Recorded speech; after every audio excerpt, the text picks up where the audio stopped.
Y bueno, el día de hoy me han convocado a conversar con ustedes sobre este tema sobre la comunidad de vida. Y, y bueno, es un tema que el día de hoy pues debe interpelarnos de manera mucho más profunda en el mundo en el que estamos viviendo. Nunca antes en toda la historia de la humanidad el reloj, digamos, del apocalipsis estuvo tan cerca del fin del mundo. Y hoy marca 90 segundos. 90 segundos para la destrucción de esta humanidad. Así que los mensajes y llamados a construir comunidad, a hacer la vida posible, pues son hoy mucho más urgentes, más importantes que nunca. Estamos viviendo en este octubre de 2024 una crisis de envergadura mundial, una crisis en el cual, digamos, los dedos se acercan y rozan y acarician los botones de una guerra nuclear. Hace apenas un par de días se dio a conocer una fuga de información en donde Israel se dispone a atacar una base nuclear iraní. Y bueno, sabemos que desde hace tiempo que Irán ha dicho que si hubiese un ataque a alguna de sus centros nucleares que no son con fines armamentistas, con fines de construcción de una bomba atómica, como se le ha acusado por muchísimo tiempo, que ellos van a responder y van a responder con toda su fuerza a las bases nucleares de Israel. Entonces, esto realmente desataría, pues, lo más cercano a una guerra nuclear. Así que pensar este tema el día de hoy, pues nos es como muy sensible por este momento que estamos viviendo, en donde justamente lo que menos hay es sentido de comunidad a gran escala. Vivimos en una geopolítica de la guerra y esta geopolítica de la guerra está fundada en un proyecto civilizatorio que, como hemos ya comentado en algunos espacios, este proyecto civilizatorio comenzó hace 500 años y se llama modernidad. Hace 500 años, cuando llegaron los europeos a nuestro continente y que llegaron con un sentido enorme de inferioridad, pero también con un sentido enorme de dejar atrás, digamos, su estado de inferioridad, pero para poder afirmarse ahora en una subjetividad de dominación. Es una dialéctica macabra, porque no se sale para poder realmente construir un nuevo mundo. No se sale de la inferioridad para construir un nuevo mundo, para construir una hermandad, sino que se sale para ocupar ahora, ¿no?, el espacio jerárquico de arriba. Y esa es la dialéctica que hemos vivido hasta el día de hoy. 500 años de un ego moderno que se crece, que aprendió a crecerse en Europa y aprendió a crecerse a partir de la inferiorización del resto del mundo, del resto de las culturas. En primera instancia de el mundo musulmán, en lo que hoy llamamos España, en la península ibérica, cuando la corona castellana aragonesa dominaba a los musulmanes, destruía pues todo un sueño que hoy, digamos, lo podríamos denominar como un sueño plurinacional, en donde convivían distintas culturas bajo un reino eh, musulmán, en donde cristianos, judíos, musulmanes y de otras denominaciones tenían un modo de vida que, en donde se respetaban modos de ser, eh, modos de adorar, modos de comportarse, de construir conocimiento. Y esta expansión de la corona castellana aragonesa terminó con todo eso y después saltó a nuestro continente también para terminar con grandes civilizaciones que había en nuestro continente. Y ahí se inauguró un mundo de dominación, de expansión europea, que, digamos, al final terminó por ocupar el mundo entero, no solamente, digamos, como colonización territorial, sino también como colonialidad mental, cultural, espiritual.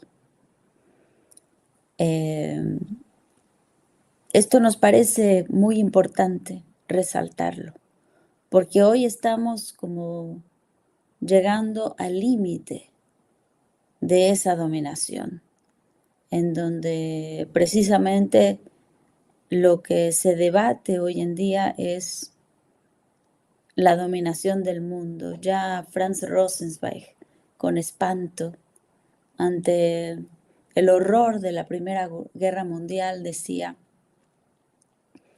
Hegel tiene razón de un modo macabro. Tiene razón porque hemos llegado al momento en el cual hay una cultura, una subjetividad, un pueblo que se debate por hacerse dueño del mundo, por dominar el mundo, por convertirse en el espíritu absoluto.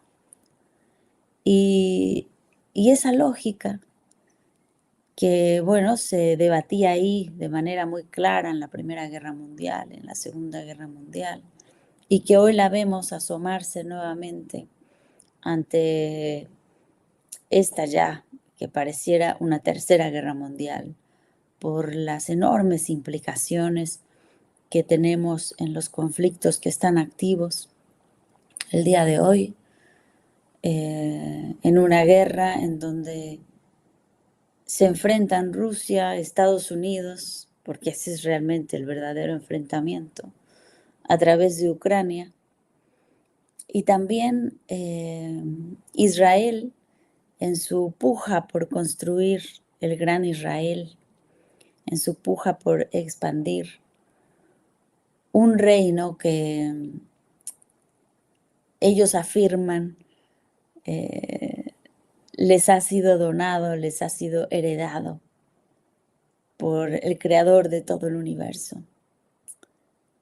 Israel, que se llama a sí mismo el pueblo elegido, y que dicha elección implica la negación del resto, la negación de todos los que ocupan ese territorio en el cual han estado por milenios.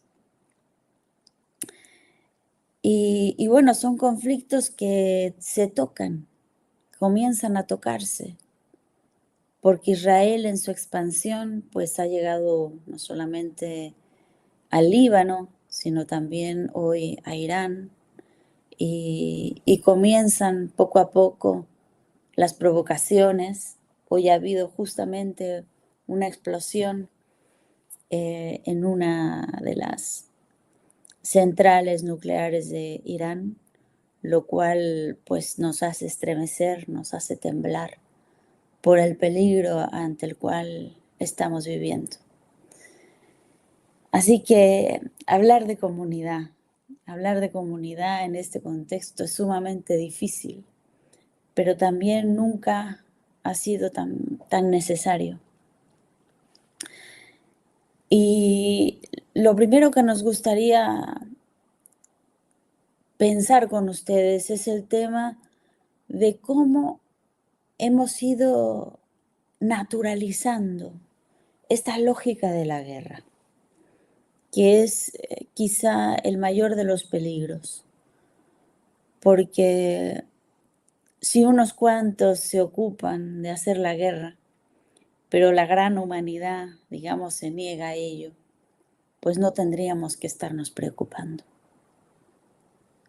Nos preocupamos porque esa guerra que se libra a gran escala es también el reflejo de un montón de guerras en las cuales estamos cotidianamente enfrascados. En lo cercano, en lo micro, en las familias, en las asociaciones, en los pueblos. Y lo que vemos es justamente un espíritu de división que está también muy mezclado con un espíritu de confusión. Van juntos, la división y la confusión. Y justamente en un contexto como este es tan complicado el poder mirar el mundo con ojos verdaderos, porque todo está revuelto, todo está confundido, el bien parece el mal parece el bien, y tenemos un mundo realmente al revés.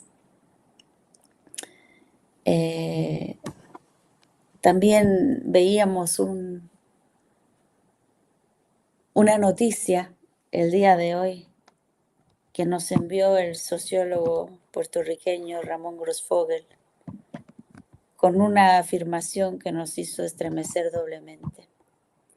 Y esta noticia decía que Kamala Harris, la candidata a ser presidenta de Estados Unidos por el Partido Demócrata, estaba diciendo en cadena, ¿sabe?, internacional, que el 12 de octubre tiene que ser hoy reconocido como el Día de la Resistencia de los Pueblos Originarios.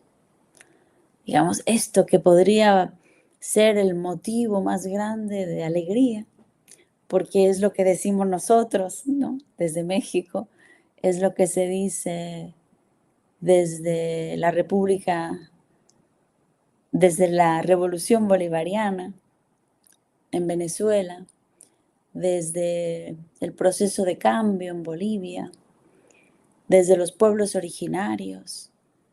Desde tantos lugares hemos clamado por tanto tiempo el reconocimiento de esas luchas que vienen de abajo, de esa vergüenza que implica la conquista de un continente, la destrucción de civilizaciones.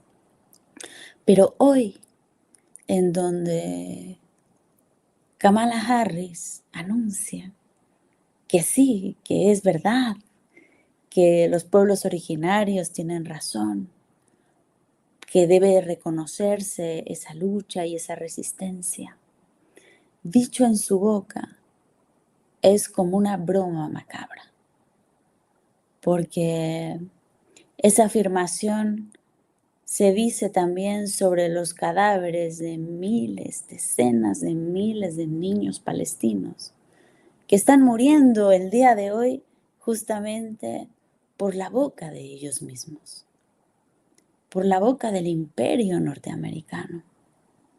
Así que, festejando la resistencia del pasado, el día de hoy se burlan de la resistencia del presente.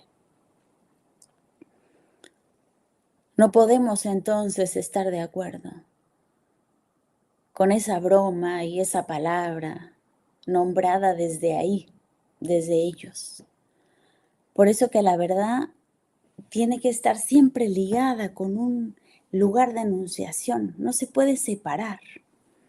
La misma frase dicha desde el imperio no significa lo mismo que la frase dicha desde nuestros pueblos.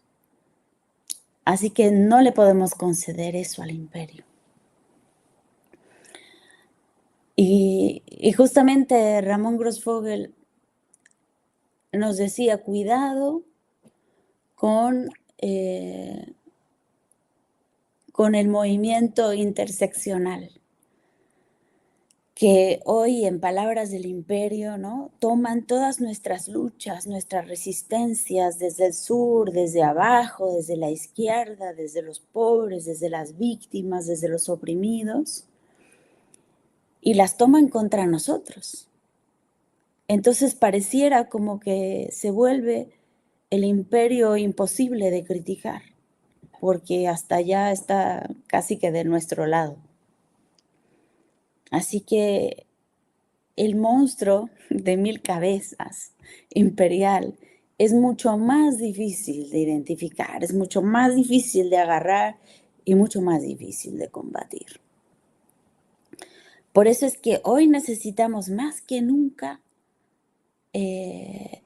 claridad. Necesitamos más que nunca categorías claras, conceptos claros, ideas claras, geopolítica. Necesitamos estar bien ubicados. ¿Desde dónde vamos a criticar? ¿Qué es lo que vamos a criticar? ¿Y hacia dónde vamos a caminar? Entonces, construir comunidad.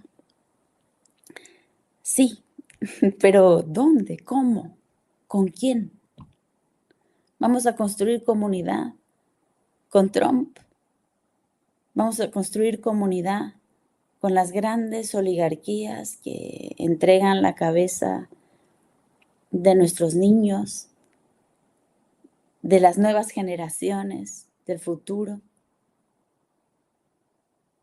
Estamos en un momento muy complicado, en donde sí tenemos que distinguir y tenemos que tener coordenadas claras. Y tenemos que aprender a tejer también una resistencia con mucho pensamiento. Nuestra resistencia no puede ser bruta, porque el imperio tiene a mucha gente pensando y trabajando en la construcción de narrativas, en la construcción de discursos.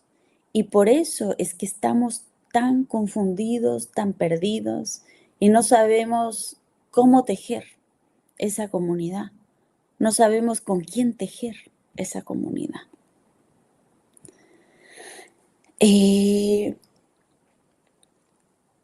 Entonces, el día de hoy,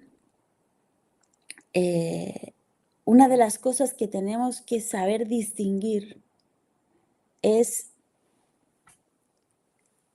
que el individualismo es uno de nuestros grandísimos enemigos. Pero es muy curioso, porque también detrás de las luchas, también el ladrón es muy hábil y el ladrón señala al otro ladrón. O sea, señala para confundir. Entonces, por eso es que la resistencia se vuelve tan compleja. Justamente el día de hoy también, pues estamos como en medio de tantas noticias que hilar pensamiento tiene que ser también hilar acontecimientos. Ahí es donde realmente se juega lo que estamos pensando. Y nos encontramos con la noticia de que ahora en la reunión de los BRICS, en donde Venezuela estaba apuntando para ser incorporado al interior de los BRICS, el hermano Brasil ha vetado por una negativa para que no sea incorporado. Miren qué mundo tan complejo. Se diluyen de pronto las hermandades, se diluyen las comunidades, se diluye la patria grande. Y eso es justamente porque estamos en una lógica en donde cada uno vela por sí mismo. Entonces se va perdiendo el espíritu que va a hacer posible la vida. Y eso es, digamos, el tema de hoy. La vida es comunitaria. Ningún ser viviente puede autorreproducirse como encapsulado de la realidad. Todos necesitamos de todos. Y la vida es en sí un llamado a construir comunidad. A veces somos consumidores, a veces somos alimento, pero siempre hay, digamos, una lógica de la donación que da organicidad, que da estructura a la vida. Siempre repetimos que ningún árbol tiene semillas y todas estas semillas se convierten en árbol. En realidad, la mayor parte de las semillas y de los frutos son alimento para reproducir todo el ciclo, digamos, alrededor de ese árbol. Es decir, el esfuerzo, la potencia, la voluntad de vida del árbol no está llamado fundamentalmente a su autorreproducción, sino que está llamado a la reproducción del sistema en el cual él mismo se va a reproducir.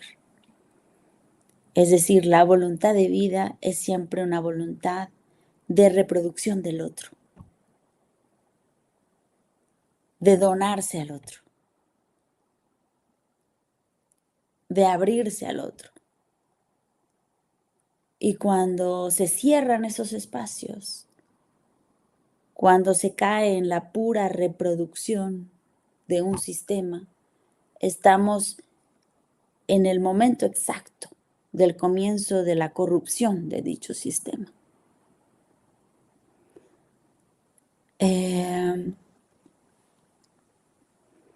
Entonces la vida tiene que ser comunitaria.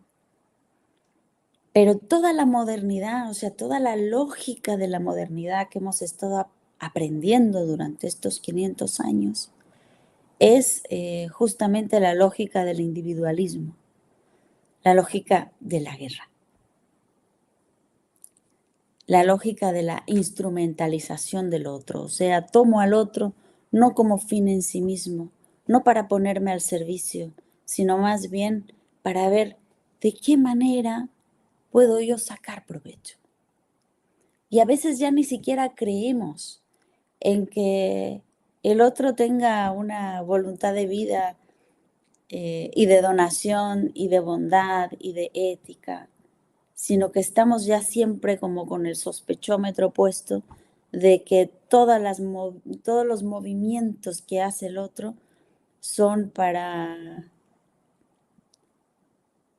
acomodar mejor su reino y contra mí, para instrumentalizarme a mí. Y estamos constantemente en esa lógica. Esa es la lógica de la guerra. El pensar siempre que el otro, digamos, está por mi cabeza. Y eso nos destruye a todos.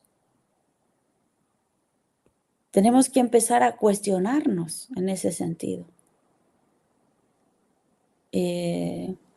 Y también ver de qué manera vamos tejiendo resistencias, porque de otro modo, pues la vida no va a ser posible. La vida de nadie va a ser posible. Entonces, a esta lógica de la guerra se le suma también una cultura de la indiferencia y una cultura de la impotencia. La cultura de la indiferencia es como mientras no me toque a mí, ¿no? Mientras no me perjudique a mí, sigo mi camino.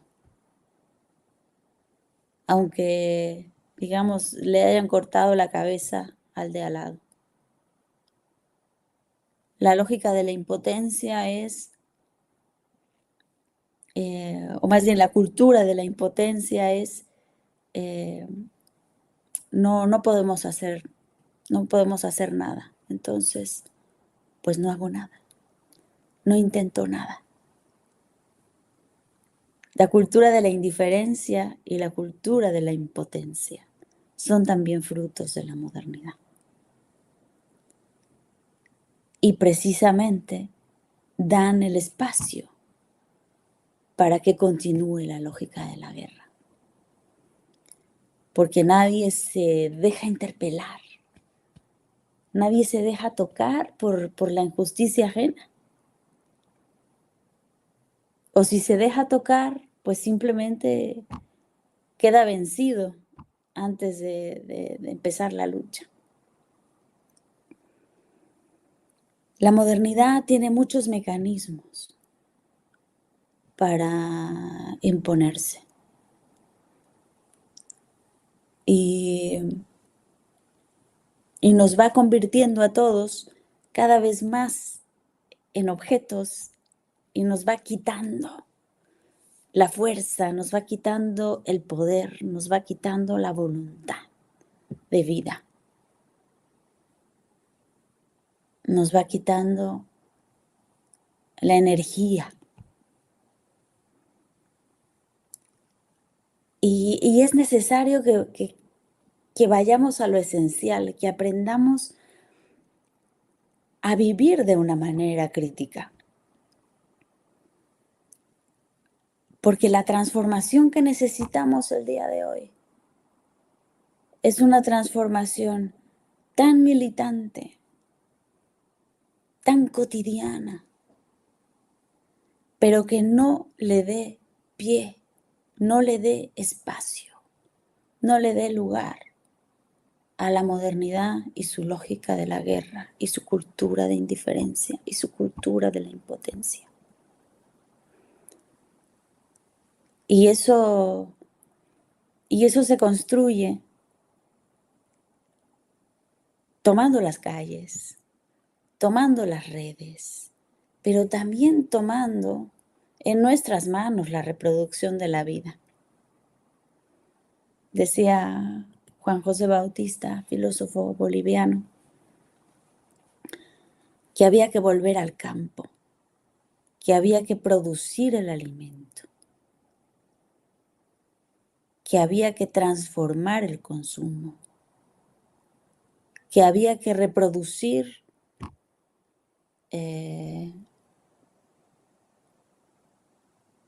la familia, la vida, las comunidades, las redes de solidaridad, y ir ampliando cada vez más esos espacios de confianza y esos espacios de reproducción de vida. Y eso no se puede hacer individualmente. Por eso la transformación nos tiene que llevar siempre al otro, nos tiene que llevar a acercarnos al otro. Pero también nos tiene que llevar a la valentía de abrir la voz cuando se cometa injusticia. Así sea un espacio pequeño, así sea la guerra en Palestina. No podemos permitir la injusticia aquí y gritar y pronunciarnos por la injusticia allá. No podemos quedarnos indiferentes ante los pequeños exterminios cotidianos, ante los exterminios digitales y eso sí, criticar los exterminios que se dan allá lejos en Palestina. Tenemos que aprender a levantar la voz y ser coherentes y construir espacios seguros, espacios de solidaridad, espacios de comprensión, espacios de confianza.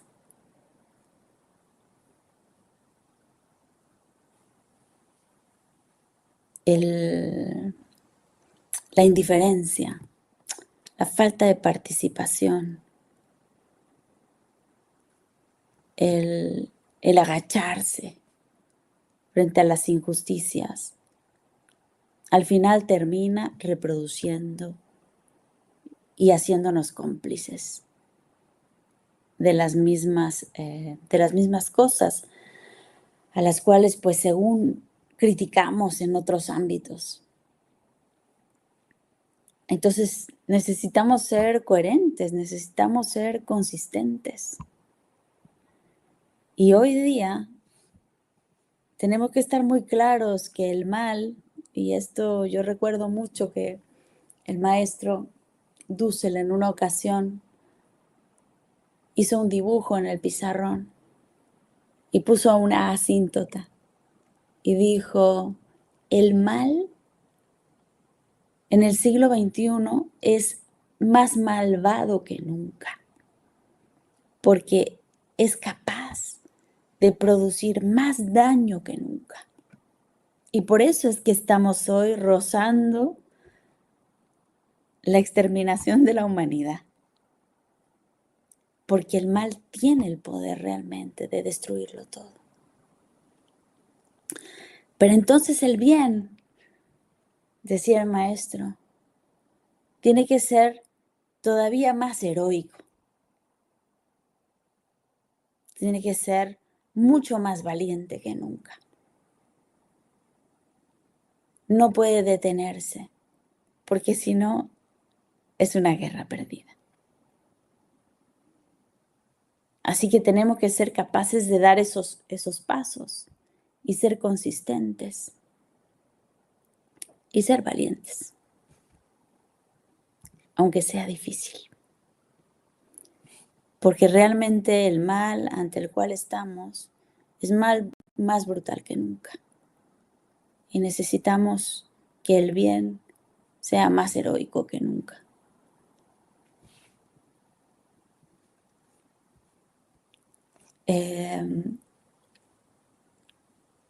Una de las cosas que tenemos que ir repensando, y es como, digamos, una de las semillitas que yo quisiera dejar el día de hoy aquí,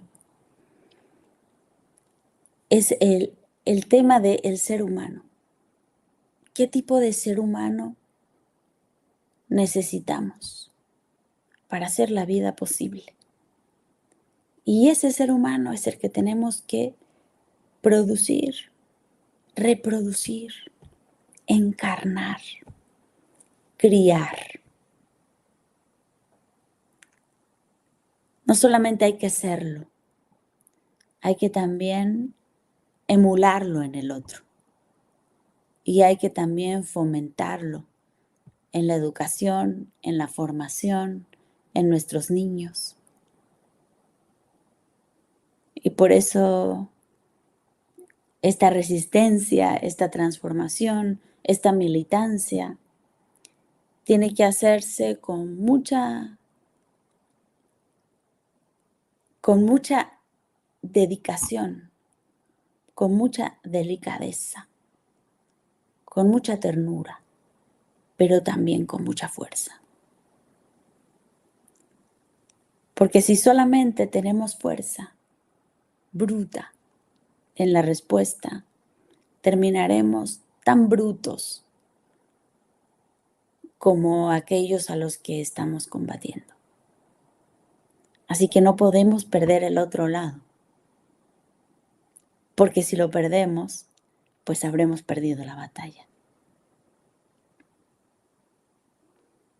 Es sumamente complejo este momento en el cual estamos viviendo.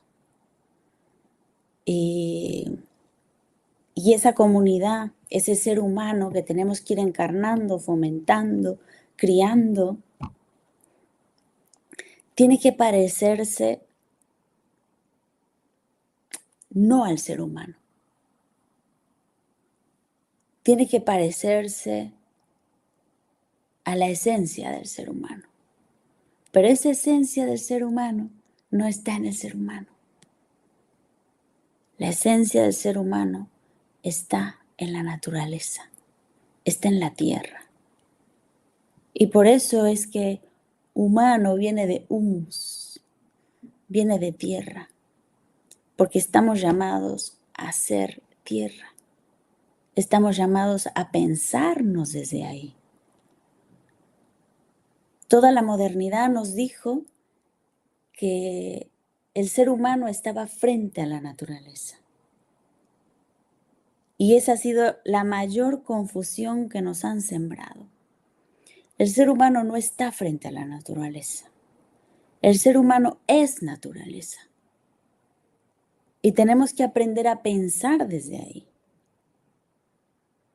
Y por eso esta frase que Dussel repitió por décadas y que nos decía, la razón humana es una astucia de la vida, es porque nosotros somos esa vida y se nos dio esta racionalidad para que la pusiéramos al servicio de la vida. El problema es que nos quedamos con una lógica instrumental y nos olvidamos de la vida. Nos olvidamos del sentido, nos olvidamos de la dirección, del fundamento, de la esencia.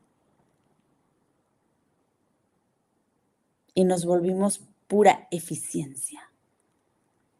Pero también se puede ser eficiente para la muerte, eficiente para matar, y es lo que estamos viviendo. La guerra nuclear es la eficiencia para matar. Hoy necesitamos la racionalidad de la vida. Y necesitamos encarnar eso para lo cual estamos llamados. Así que criar comunidad de vida significa criar esa racionalidad de la vida en nosotros. Es aprender también a enseñar qué significa. ¿Qué significa ser naturaleza? Tenemos que dejar de pensarnos desde la idea del ser humano y empezarnos a pensar desde la idea de la naturaleza. Esa es la raíz. Y por eso, en este sentido de radicalizarnos, o sea, de volver a la raíz, de ahí viene la palabra radical, hoy es más fundamental que nunca. Tenemos que volver a esa raíz. Porque el gran problema y donde se perdió todo, donde se perdió el sentido, donde el ser humano se corrompió, fue justamente al cortar ese vínculo, ese lazo que nos unía con esa larguísima evolución de 3.500 millones de años, que están hoy en nuestra carne, en nuestros ojos, en nuestra mirada, en nuestras ideas. Todo eso es también polvo de estrella, tierra, cosmos, pero nos hemos olvidado de todo eso. Y hoy la modernidad nos dice que somos muy chicos, que no podemos nada, que somos impotentes. En realidad no. Lo podemos todo, pero tenemos que unirnos en esa convicción, en esa fuerza y ponernos realmente al servicio de la vida. Muchas gracias. Si quieren, abrimos un poco el diálogo y las preguntas.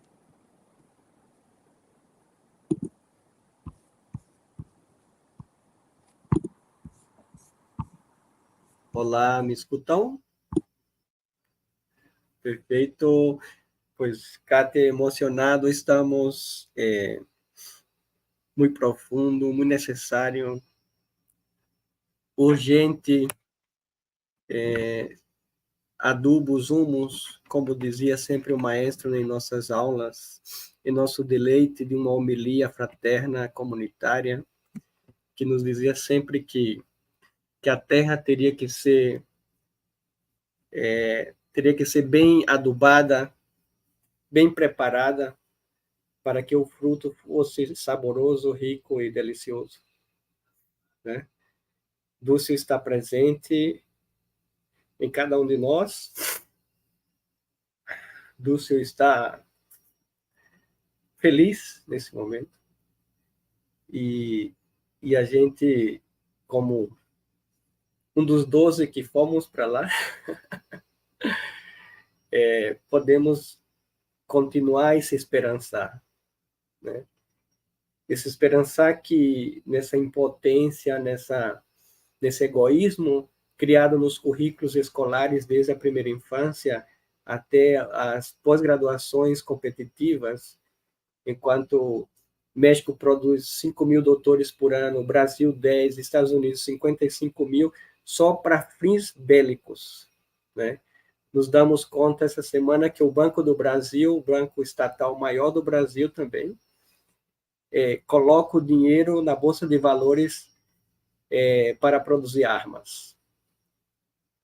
E aí, onde é que vamos parar se não buscamos essa radicalidade da crítica e buscar as raízes para saber onde estamos cooperando com esse mal maior, com esse monstro maior, né?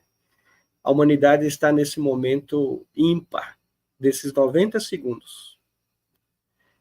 Ou a gente toma deliberadamente essa valentia, e Leonardo Boff, na Eco 92 no Brasil, já nos advertia que teríamos 30 anos para sobreviver, e já se passaram, né? Temos esses 90 segundos. Então, a ideia de trazê-la um pouco aqui, com todo esse arcabouço da filosofia da libertação, que é para libertar, efetivamente, para ter saídas a esse canto da sereia ilusório que conseguiu já, que mediante esse sistema tecnológico, que agora a gente pode usar e dar uma positividade a ele, como agora estamos, você aí em México, nós aqui no Brasil, etc. Podemos fazer usos bons, mas com a Covid-19 foi transformada a vida no planeta Terra. Foi transformada outro espaço do trabalho humano, a desumanização. Nos conseguiram distanciar com as novas tecnologias e nos dispersaram e nem sentimos, né?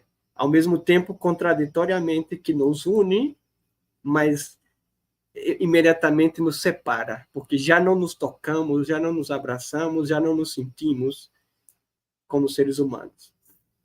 E eu me lembro que durante a pandemia, os filhos de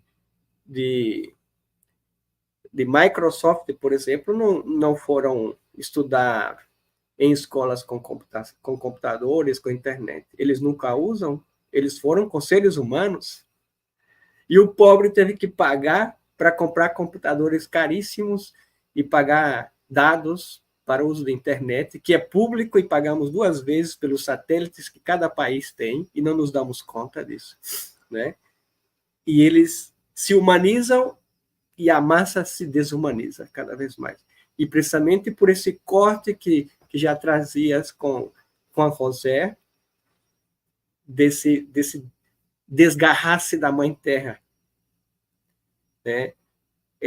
Há um seguidor de Jung, Rollo May, que dizia que a loucura moderna, isso tem 81 anos esse livro, o valor de criar, que ele dizia precisamente que o grande problema que nos afasta das origens é el hule, a borracha do sapato, que nos aísla da natureza, porque somos el chão, esses 5 elementos, e esses 5 elementos, como tem estranha, su origen, su mamá.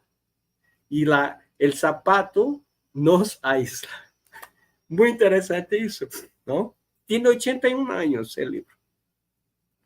Entonces, nesse sentido, ahorita, agora vamos abrir algumas perguntas, por favor, fique à vontade. Kátia de casa, e não há pena, por favor.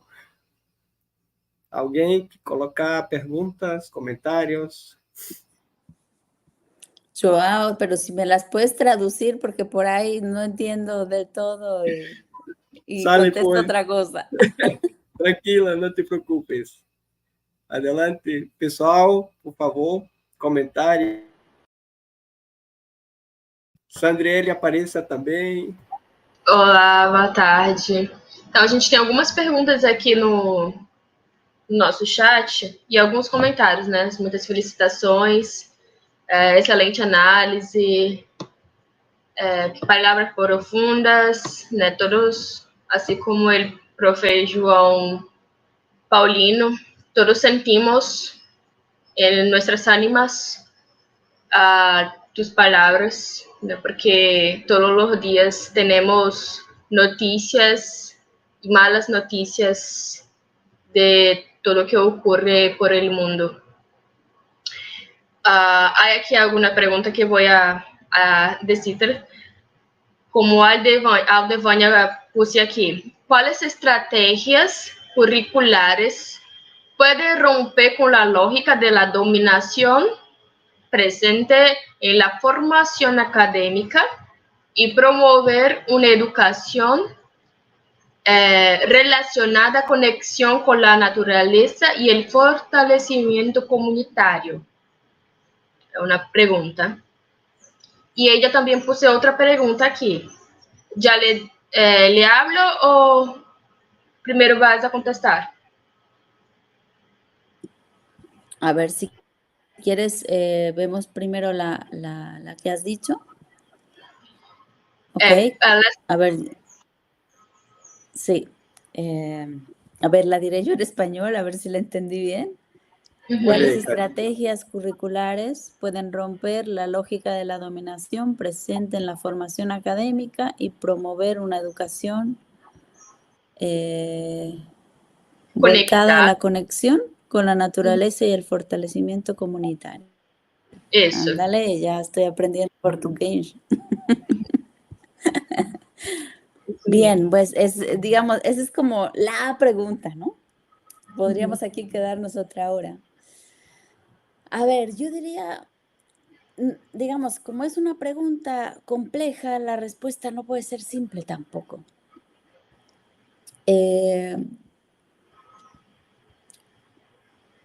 Lo primero, digamos, que me viene a la mente es todo el esfuerzo que hizo el maestro Enrique Dussel en la reconstrucción de la historia. ¿Por qué la historia? Normalmente pensamos que el conocimiento, digamos, está como frente a nosotros de manera directa, ¿no? O sea, como si tuviéramos la realidad delante nuestro y no hubiera, digamos, ninguna cosa en medio. Como si pudiéramos acceder directamente a la realidad, a comprender la realidad. Sin embargo, esto no es así, porque todo lo que nosotros vemos, o sea, cuando abrimos los ojos, lo vemos siempre a través de lo que tenemos al interior. Y esto tiene que ver con cultura, tiene que ver con conceptos, con una cosmovisión, o sea, con una visión del mundo. Entonces, por eso es que no todos vemos lo mismo.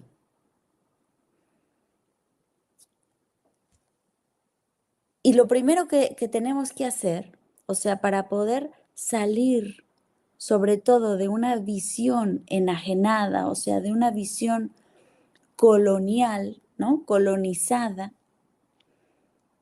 lo que tenemos que hacer es como reconstruir de dónde vengo, ¿no? ¿Cuál es la historia que me antecede? ¿Desde dónde estoy pensando? Porque eso me devuelve como, ahora sí, me devuelve los pies a la tierra. Me devuelve como la verdadera pisada de decir, ok, estoy aquí. Este es mi lugar, ¿no? Este es mi lugar, esta es mi cultura, este es mi tiempo. O sea, el poder tomar conciencia de dónde estamos. Eso ya es como una revelación, o sea, es como un abrir los ojos de un modo completamente nuevo. Y estoy segura que la mayor parte de nosotros no hemos tenido esa experiencia, porque todo lo damos como por sentado, lo damos por hecho. O sea, nosotros estamos ya, digamos, arrojados en este mundo y funcionando, decidiendo, juzgando, ¿no? No nos detenemos a pensar de dónde viene nuestro juicio, de dónde viene nuestra opinión, de dónde vienen nuestras ideas. Entonces, tenemos que aprender como a mirar desde nuestros ojos, porque eso no es inmediato. Normalmente no miramos desde nuestros ojos, miramos con unos ojos prestados, pensamos con una cabeza prestada, sentimos con una sensibilidad prestada. Y ese es como el gran problema, porque nuestros ojos, nuestra mirada, nuestros pensamientos, nuestra sensibilidad, el día de hoy, en el siglo XXI, o sea, el 98% de la humanidad, tiene la modernidad y la colonialidad al interior. O sea, miren, esto es gravísimo. O sea, tener realmente una mirada propia, eso nos devolvería la vida, nos devolvería a un estado de realmente un verdadero contacto entre seres humanos. Sin pretensiones, ¿no? Sin pretensiones de dominio. Pero en general, como tenemos la modernidad dentro, todos estamos en esta lucha de yo a pesar de todos, ¿no? De yo encima de todos, de la jerarquización, de la lucha de todos contra todos. Si yo pudiera mirarme como con esa maravilla de lo que soy, de mis circunstancias, el mundo sería realmente otro. Entonces, hay muchísimo que hacer. Esa reconstrucción sería fundamental. Y esa reconstrucción pasa por hacer, digamos, una revisión de la historia, pero no cualquier revisión. Es decir, no vamos a agarrar, digamos, la enciclopedia británica, ¿no? Para poder estudiar esa historia. Hay que saber qué historia es la que vamos a recuperar. Y decía el maestro, es la historia desde los pobres, desde los oprimidos, desde las víctimas. Desde ahí es desde donde hay que pensar, porque desde ahí es que se construye la historia. Y estaba revisando, saben, hace unos días, una entrevista que le hicimos al doctor en abril de 2022, y en donde él nos rememoraba como el momento preciso en donde su vida dio un giro así, pero rotundo. El maestro Dussel, un giro rotundo por los oprimidos y excluidos. Y nos contaba que cuando fue a Israel, y que él fue a Israel, además hay que decirlo, para entender el mensaje del fundador del cristianismo. para tener la experiencia y caminar sus mismos caminos y percibir, o sea, dejarse tocar por esa sensibilidad de ese espacio, de ese lugar. Y entonces él se fue. Y se fue a vivir con los palestinos. Que esto tiene que realmente resonarnos mucho, porque en realidad la experiencia que tuvo el maestro no fue la experiencia en Israel, fue la experiencia en Palestina. Y él dice, esa ha sido la época más feliz de mi vida, en donde viví en la pobreza más absoluta, comiendo en cuevas con mis amigos palestinos, trabajando como carpintero en una comunidad. Y dice que en medio de esa experiencia, hablando con un maestro suyo, Paul Gauthier, un teólogo francés que fue fundamental para la vida del maestro Dussel. Dice que una noche estaban teniendo una conversación y en esa conversación él de pronto se puso a contarle sobre la historia de Pizarro y le contó como con mucha emoción cómo es que Pizarro, o sea, él era muy jovencito en esa época, tenía apenas 25 años. No era Dussel todavía, no tenía sus grandes ideas revolucionarias y críticas. No existía, pero ni por asomo, la filosofía de la liberación. Era un muchacho inquieto, cristiano, ¿no? Católico, pero muy anclado a un cristianismo muy originario. Y entonces él le contaba sobre Pizarro y bueno, la gran hazaña que había hecho este hombre junto con Diego Almagro y un puñado de españoles que habían combatido y habían vencido al imperio incaico. Y Paul Gauthier le preguntó, pero en esa historia que tú me estás contando, ¿quiénes son los pobres? Y dice Dussel, en ese momento, dice, es como si me hubiese conmovido por dentro, ¿no?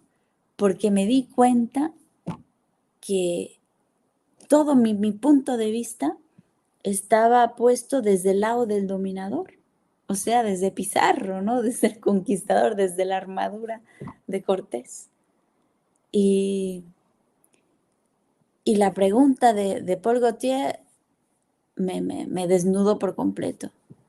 Y entonces le dije, bueno, los pobres, pues los pobres son los indígenas. Y le dijo, ¿y entonces por qué tu alegría? ¿No?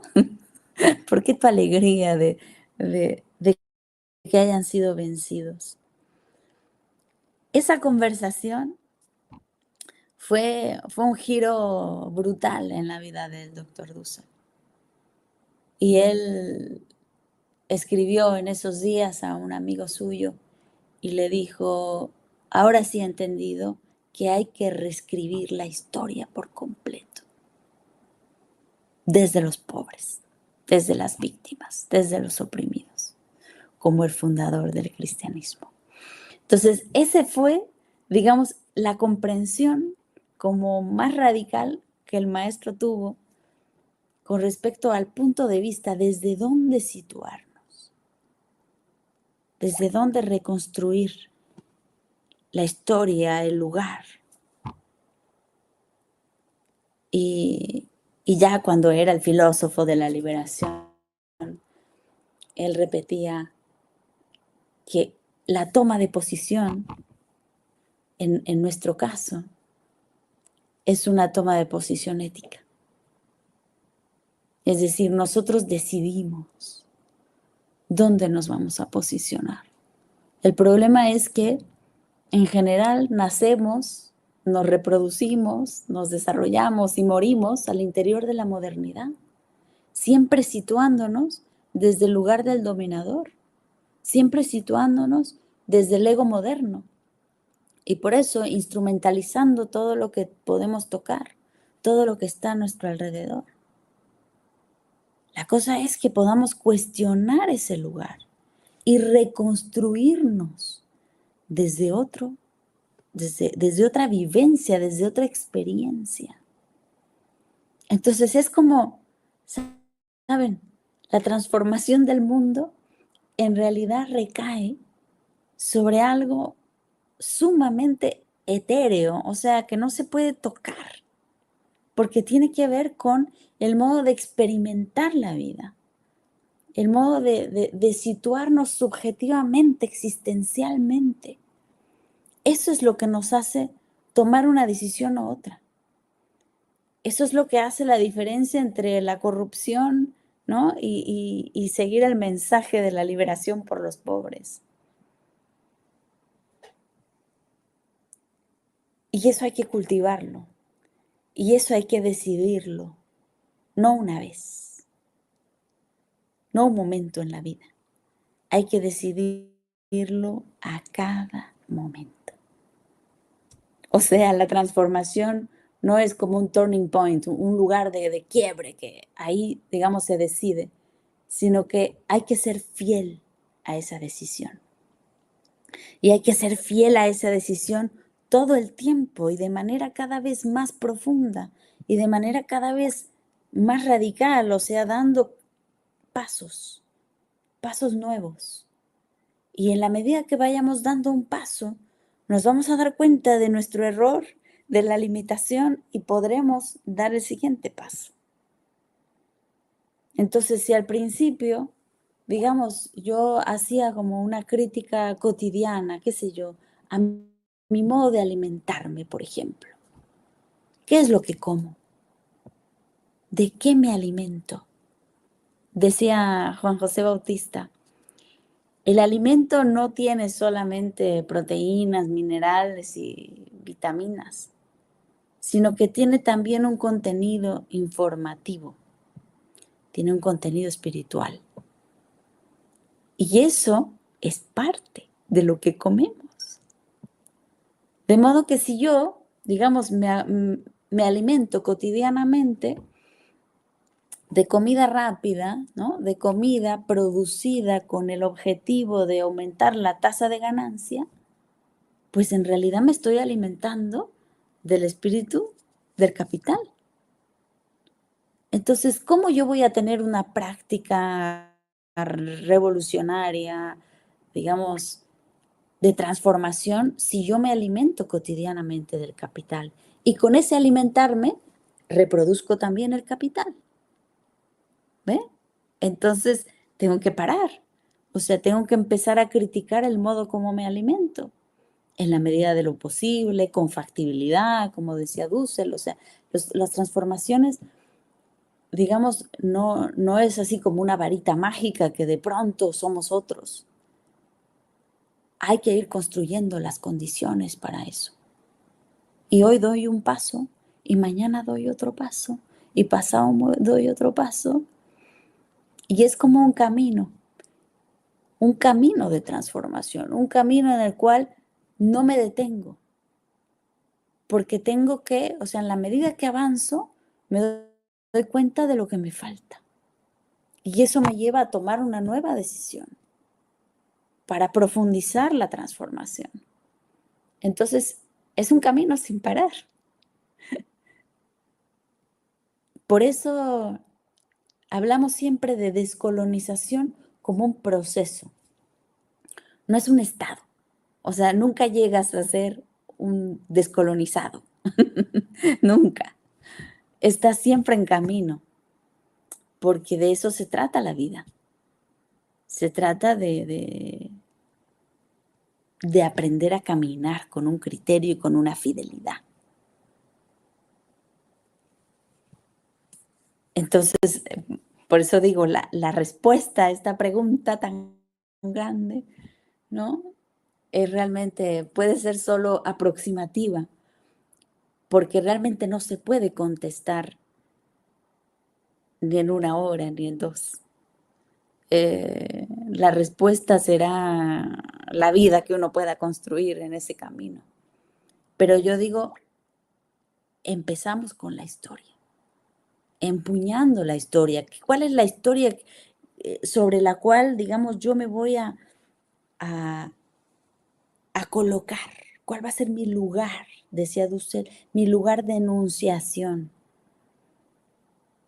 Y si yo voy a esa historia, si yo recupero, ¿no? Como esto que hemos hecho de traer a colación los 3.500 millones de años de la vida, que está contenida en todas mis células y en todo lo que soy, pues entonces, digamos, y soy fiel a eso, eso me tiene que llevar a una práctica, me tiene que llevar a una política, me tiene que llevar a la construcción de un tipo de familia, ¿no? O sea, me tiene que llevar a una praxis, a una acción, a cómo eso que es en mí, ¿no? Pensamiento, que es en mí, sensación, sentimiento, cómo sale de mí.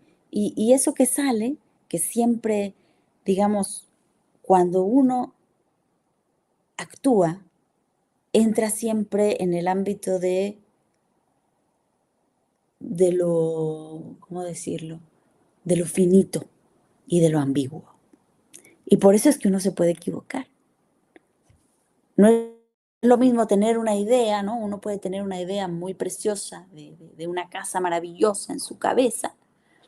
Y cuando yo agarro, ¿no? Hago ese plano, lo dibujo y lo veo, qué maravillosa esta casa, y de pronto la construyo, en el vivirla me voy a dar cuenta si efectivamente ese proyecto y esa idea de esa casa era tan maravillosa. Es decir, cuando la viva cotidianamente, ahí es donde voy a ver todas las cosas que yo no había previsto, que yo no había imaginado, que yo no había contemplado, que se me escaparon. Y ese es el ámbito de la praxis. Pero ahora, si yo soy fiel al mensaje, si yo soy fiel a la reproducción de la vida, si yo soy fiel a la transformación, al compromiso con las víctimas, entonces esa casa la tengo que modificar. Y la tengo que ir reconstruyendo y rehaciendo para que sea cada vez más a imagen y semejanza de la justicia que quiero construir. Entonces, es un camino. En realidad, lo que tenemos que aprender es a caminar, a empuñar esa transformación. Así que, bueno, valga esta corta respuesta para una pregunta tan grande y tan compleja.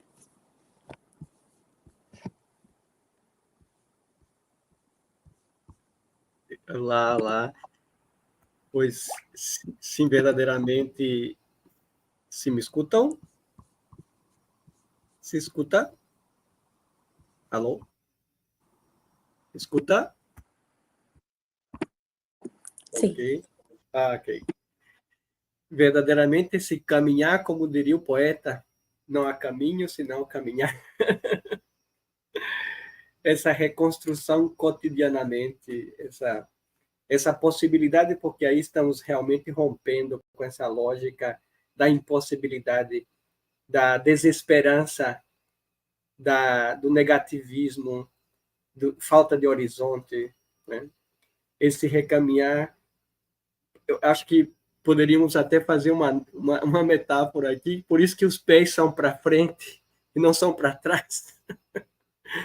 Nós temos aqui na Amazônia, Kátia, um elemento mitológico que ele caminha para dentro, mas é o contrário, mas é uma forma de que os homens não destruam a floresta, e ele vai saindo da floresta, mas é que vai adentrando para que as pessoas se percam mais na floresta, não? Mas é que o nosso caminhar realmente é para frente. Essa esperança, esse reconstruir com os grandes personagens que nos deixaram as pistas, nos deixaram os passos para adiante. Alguém mais? Algum comentário? Aproveitemos esse momento de grande reflexão necessária. Sandriele, alguma pergunta mais? Aqui a gente tem algumas perguntas ainda, né? A gente tem várias felicitações.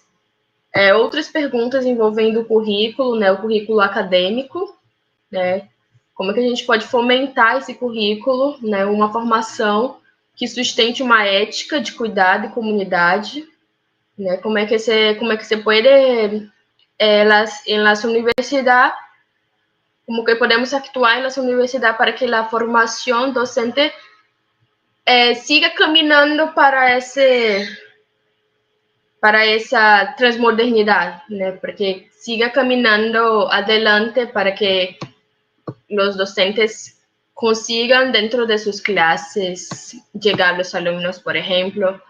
Há outras perguntas aqui sobre o sistema educacional, né? O que pensa sobre ele, que podemos fazer, e também sobre como a modernidade sigue haciendo víctimas los niños y los jóvenes, que crea, según la persona, que sean los más atingidos hoy en día, ¿no? Los jóvenes y los niños están siendo atingidos por una estructura racial, religiosa, que no puede ni proteger a los propios niños, sus hijos, porque estão involucrados em uma atmosfera política religiosa, né, que não consegue acolher e proteger a seus próprios. E aí tem outros comentários, né, sobre como suas palavras causou uma profunda emoção, sobre a militância que deve caminhar junto à ética, né, porque temos aqui, creio que todos nós que estamos interessados em la temática, porque temos uma experiência própria de sermos os próprios oprimidos, sim, em algum momento, em alguma área de nossa vida, fuimos os excluídos, e por isso sabemos, entendemos e queremos nos desnudar de todo eso de toda esa presión que sigue haciendo la lógica de la modernidad hasta hoy. Adelante, Katy. Sí. A ver, el primer tema sobre, digamos, el punto de vista académico.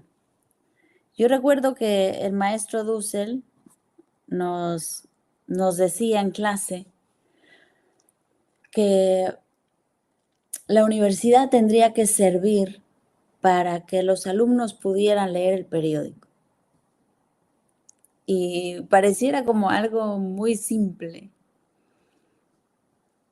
Y él entonces a veces llevaba a clase el periódico, el diario, ¿no? Y empezaba a leer el encabezado. Y nos decía, estoy seguro que no entienden, ¿no?, lo que aquí está contenido. Y, qué sé yo, nos traía alguna noticia, por ejemplo, qué sé yo, Israel bombardeó, ¿no?, una fábrica de lo que sea, ¿no?, de energía, no, bueno, no es una fábrica, más bien una planta nuclear en Irán. Y entonces, al momento que él leía, empezaba como a sacar hilos, ¿no? Hilos históricos, hilos éticos, hilos políticos, o sea, y de pronto nos hacía aparecer la noticia como en toda su complejidad.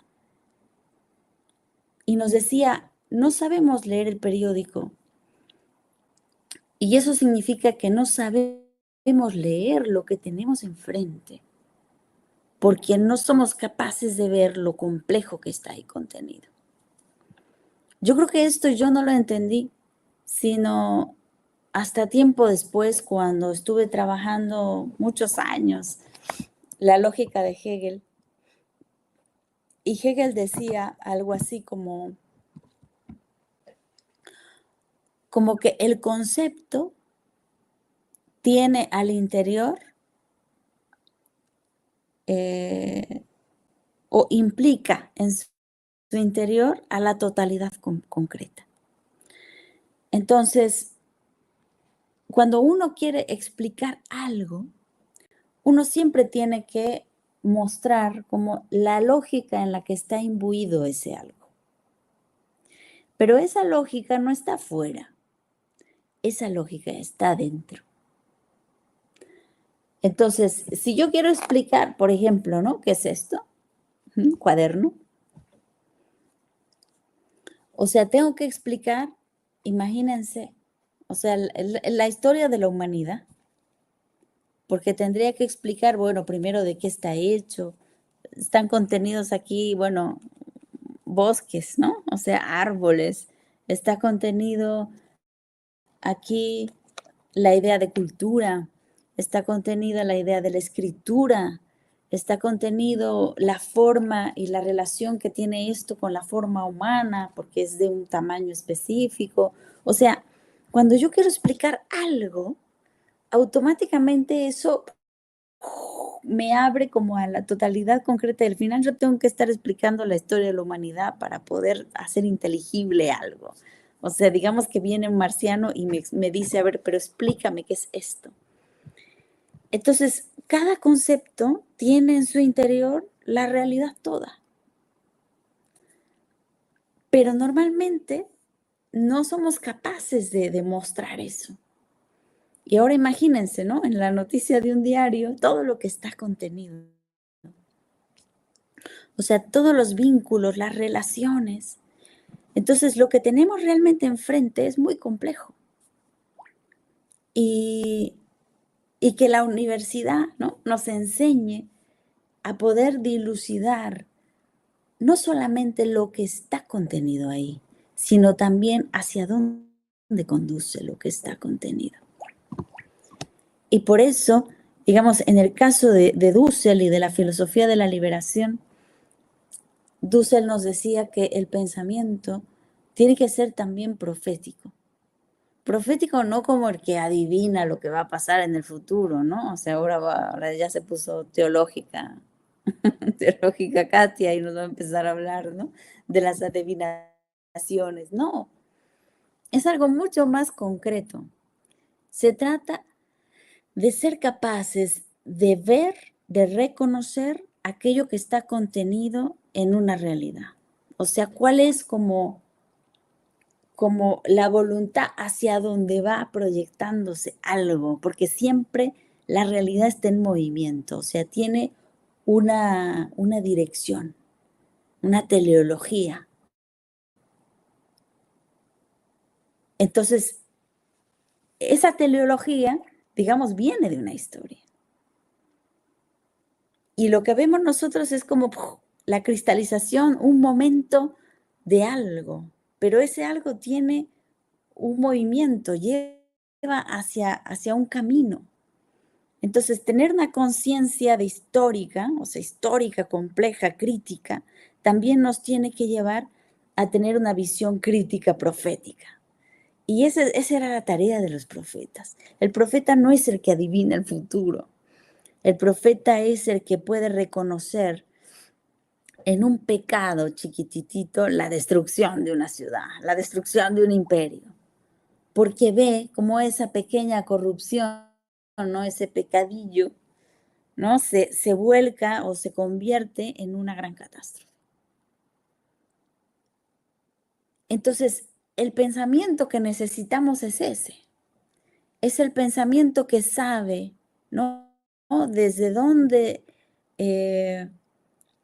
cómo está construida la realidad y cuál es su teleología, su direccionalidad, su finalidad, hacia dónde va.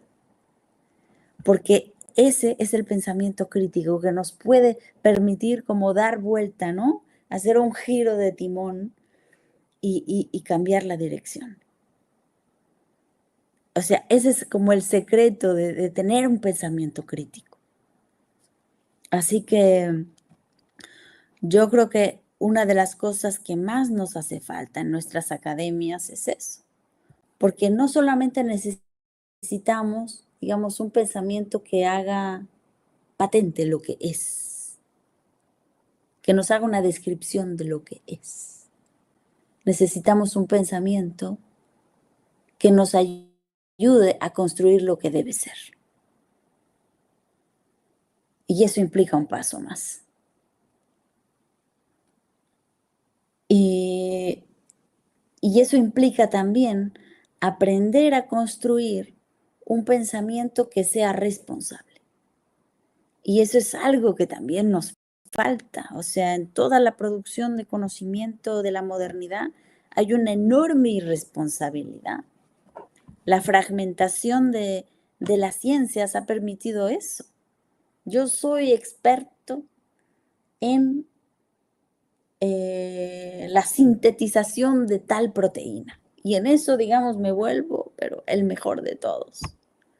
Y ahora, mi investigación, ¿no? Que la hago con toda mi energía, después sirve, qué sé yo, para producir una carne falsa con la cual, digamos, habrá unos que se van a enriquecer un montón y además van a envenenar a buena parte de la humanidad. O sea, ¿para qué es que producimos conocimiento?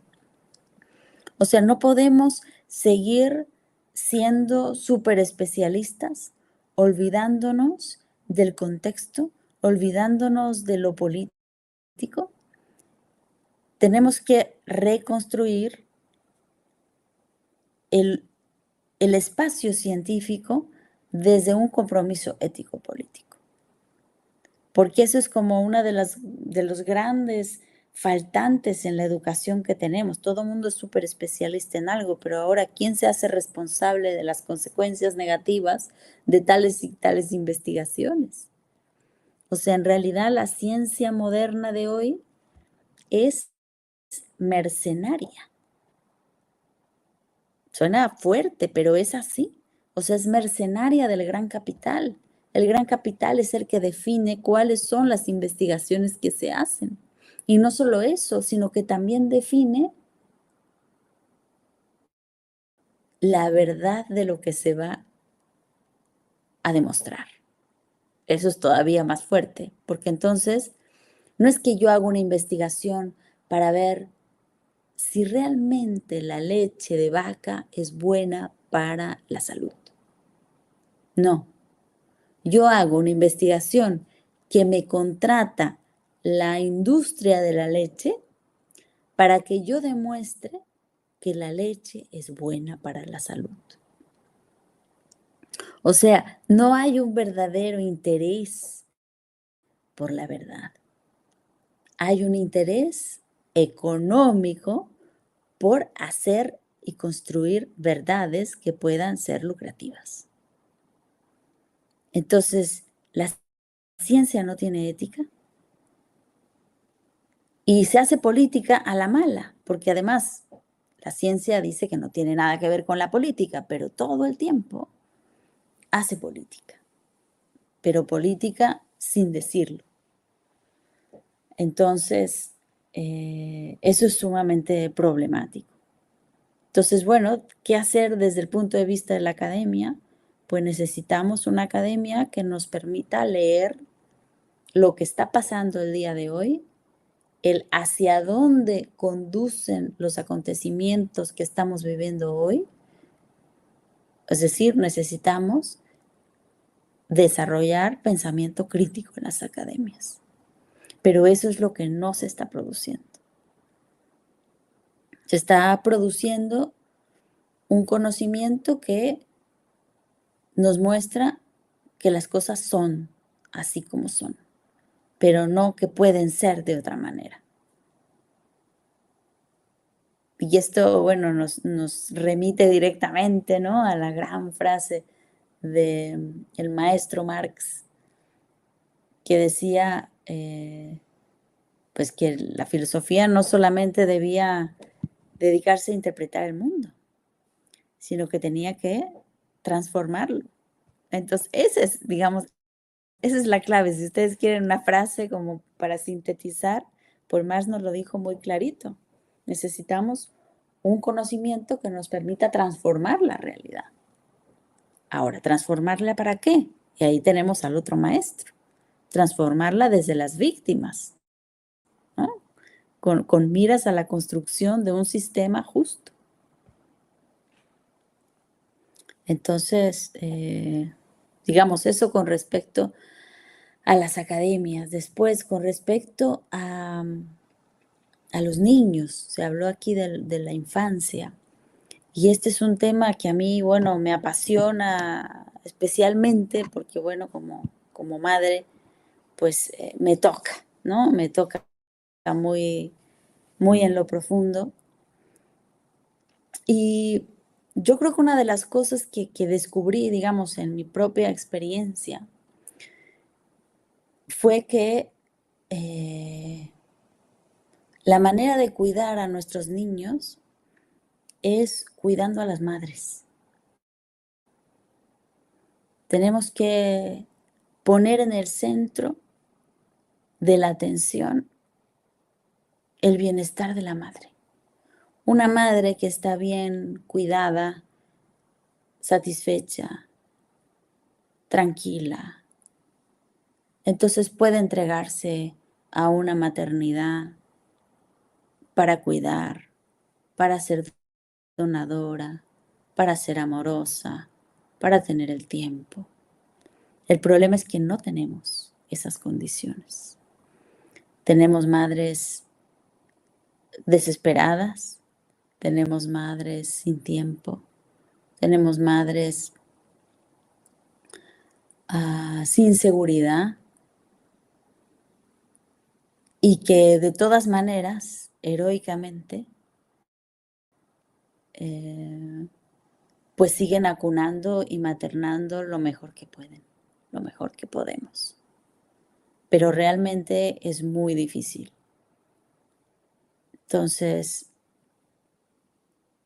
un bebé bien amado, bien acunado, bien satisfecho, feliz, pues va a ser un niño mucho más empático, mucho más generoso. Pero un niño insatisfecho,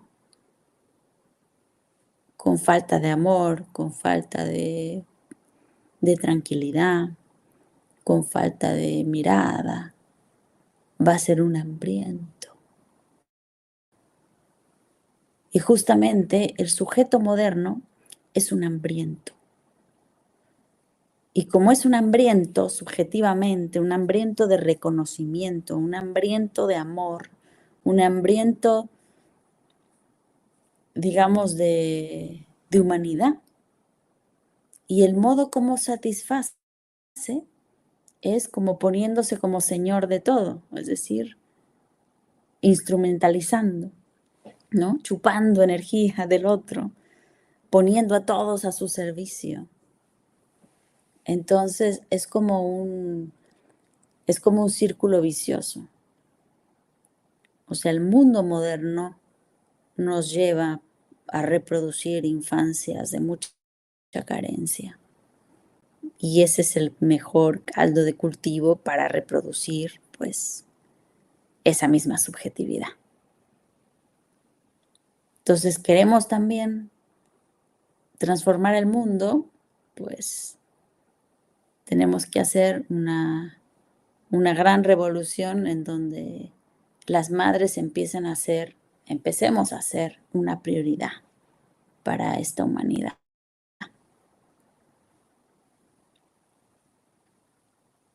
Y esto se puede entender de muchas maneras y quiero antes de que me malinterpreten, porque esto, digamos, también hay cierto discurso feminista que podría decir, bueno, pero no, la mujer no solamente está hecha para parir y tener hijos.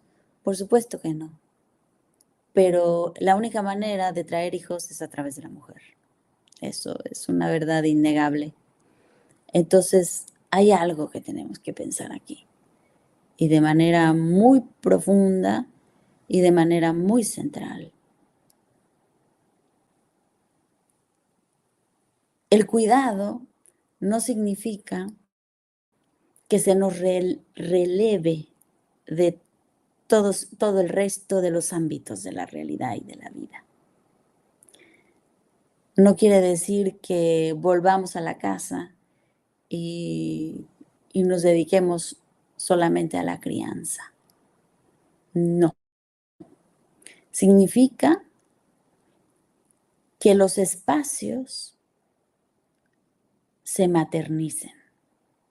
Significa que podamos ir al trabajo con mejores condiciones para llevar a nuestros hijos, para maternar y no tener que estar dividiéndonos entre el trabajo y el ser madre. Entonces, tenemos que aprender a vivir de una manera más comunitaria, normalizar la maternidad, aprender a maternar entre todos y dar mejores condiciones para que eso sea posible, porque es posible. Digamos, yo con mucha lucha lo he hecho en muchos espacios de mi vida, con mucha rebeldía, y yo creo que necesitamos que las madres nos unamos en ese punto y que seamos cada vez más rebeldes y que llevemos a nuestros hijos a todos los espacios y que aprendamos a convivir con eso, porque es posible hacerlo. Y porque nuestros hijos, en la medida en que más los involucremos en nuestra vida y en la vida y en el trabajo de la comunidad, más aprenden a ser responsables, a ser empáticos, a trabajar por el otro. Pero si nosotros solamente los recluimos y los ponemos en un mundo niño, que no tiene nada que ver con el mundo adulto, entonces después tenemos niños de 40 años que nunca maduran, que nunca aprenden lo que es la responsabilidad. Entonces, más bien, tenemos que empezar a desdibujar esos espacios, esa distinción de espacios y hacerlos partícipes también a los niños y hacer a las madres, ¿no?, partícipes de todos los espacios y dar cada vez más condiciones. No hay que tenerle miedo a eso, porque más bien ahora nos parece como imposible porque nunca lo hemos hecho. Pero más bien tenemos que ir rompiendo como esos esquemas. Y entonces nos va a sorprender. Los niños nos van a sorprender y las madres nos van a sorprender. Porque tenemos una capacidad de gestionar, de hacer las cosas con un criterio tan ligado a la vida, pero el problema es que se nos condena constantemente a amputarnos de esa posibilidad. Para poder entrar en los espacios, tenemos que masculinizarnos, tenemos que olvidarnos de ser madres. Y no, se trata de que la humanidad aprenda de que tenemos que maternizarnos más. Y entonces vuelvo a la primera parte de la exposición. Lo que significa ser humano es ser Pachamama. Eso es lo que tenemos que recordar. Todos somos esa Pachamama. Y tenemos que empezar a pensar desde ahí. Entonces no le vas a amputar a la Pachamama su ser más esencial. Así que, bueno, tenemos que llevar a cabo como esa transformación. Y si ustedes se dan cuenta, estas cosas que estoy diciendo son muy cotidianas, pero son también muy revolucionarias. Y son como esa transformación militante que se puede hacer todos los días y que va a generar cambios a gran escala. pero tenemos que ahí como, ahora sí que hermanarnos, ¿no? Entre nosotras y dejar también, ¿no? Esa lucha moderna en la que nos hemos enfrascado, en esta trampa de la modernidad, de dividirnos, de cada uno, de cada una, ver por sí misma, y tenemos que empezar más bien a ver por todas nosotras y aprender que esta maternidad pues tiene que ser compartida en tribu, en comunidad. Muchas gracias.